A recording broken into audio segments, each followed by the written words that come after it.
现在国庆日，台北市政府依照往例，将伫市政府的广场举办升旗典礼。不过今年有一个特别来宾，就是市长郭文摕的盟友叫郭台铭。早起呢，郭台铭无聊嘛，到现场去勘查。不过这场郭歌会，和外界批评讲是公器私用，将市政府的活动变成政治舞台。郭台铭的阵营是表示讲，伊是以台北市民的身份参加。郭文摕是解释讲，这个会勘主要是警方维安的需要。 台北市政府前的广场，市府工作人员也有郭台铭的幕僚详细勘查，因为郭台铭、郭文摕两个人相识在东港，会做伙参加升旗典礼。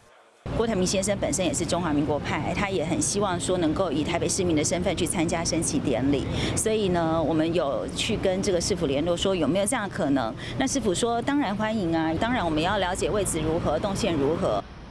详细勘查就是为着因两个再出合体参加活动。最近因为动作未少，为着进军国会，外界批评两个人同台，和升旗典礼有政治味，是公器私用，加市会活动变成是政治舞台。大哥，那批评也可以来啊，你也可以来啊，我没有说你不能来啊。如果说别人可以来，你不可以来，那才是公器私用。其实老实讲，比较关心的都是检方啦，检方一定要看那个维安的哈。 不过，即摆两个人无要选总统，所传出的亲民党的主席宋楚瑜无处参战。再参选哦，哎呦，太辛苦了啦！还在选第5次还是第4次？第5次。郭文摕的表情真丰富，不过伊并无表态支持宋楚瑜。第3势力在2020大选，犹原有看头。